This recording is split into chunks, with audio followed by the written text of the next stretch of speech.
அடிக்காமலே அழுவானவன் யார்? ஐஸ் கட்டி. சரி. வந்தால் கொண்டாட்டம், வராவிட்டால் திண்டாட்டம், அவன் யார்? மழை. தண்ணீர் இல்லாமலே வளர்வான், கரை இல்லாமலே படர்வான், அவன் யார்? தலைமுடி. சரி.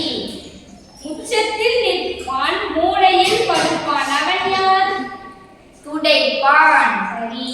குதி குதி என குதிக்கிறான், கொண்டு வந்தால் சிரிக்கிறான், அவன் யார்? சோல்பொறி. சோளப்பொரி. ஓட தெரியும் ஆனால் நடக்க தெரியாதே, நான் யார்? தண்ணீர். மரமே இல்லாத காடு எது? சிங்காடு. கும்பிக்க இருக்கு குச்சி எது? கொட்டாங்குச்சி. சாப்பிட முடியாத. எங்க அக்கா சிவப்பு குடித்தால் காடு அது என்ன? அடுப்புக்கறி.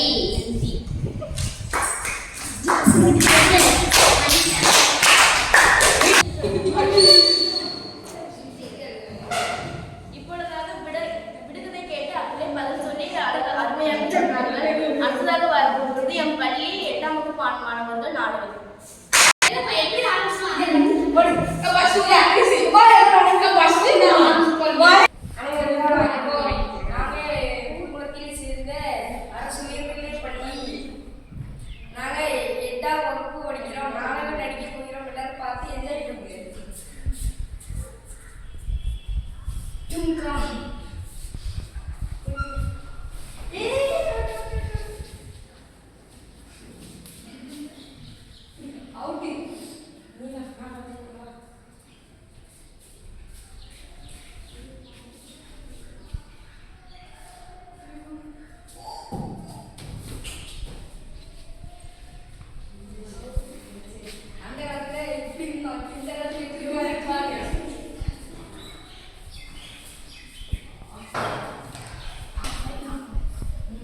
அதை நின்று ஒரே இடத்துல நீங்கள் கொஞ்சம் பண்ணிங்கன்னா அந்த செல்லு கையில் வச்சுருக்கிறது தெரியுமில்ல, எனக்கு நீ என்ன பண்ணிகிட்டு இருக்கேங்கிறது தெரியும் இல்லையா?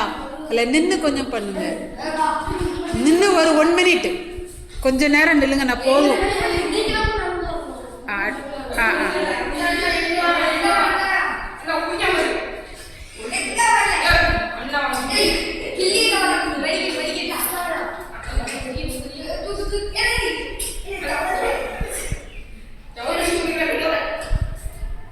சரி சரி ஓகே.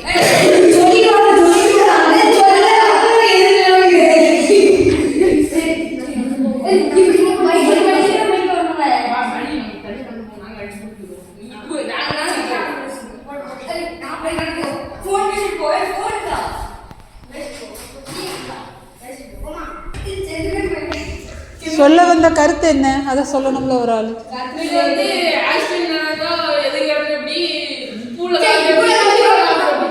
அதை சொல்லுங்க. இப்போ விளையாட்டு அவங்க விளையாடுனாங்க, அவங்க விளையாடி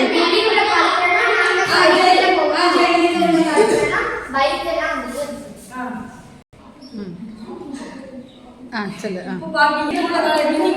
முன்னாடி எல்லாரும் பசங்கள்லாம் கூடி நம்ம விளையாடினோம். இப்போ வந்து எல்லாரும் தனித்தனியாக, எல்லாரும் கூடி இருந்தாலும் தனித்தனியாக மொபைல் பயன்படுத்துகிறாங்க. சரி, பேசுகிற கருத்து இருக்கு, சொல்கிறதுக்கு அந்த வார்த்தை கோர்வையாக இன்னும் எடுக்க தெரியல. அப்படி எடுத்து பழகிட்டேன்னா அதுக்கு தான் பண்ணுறோம்.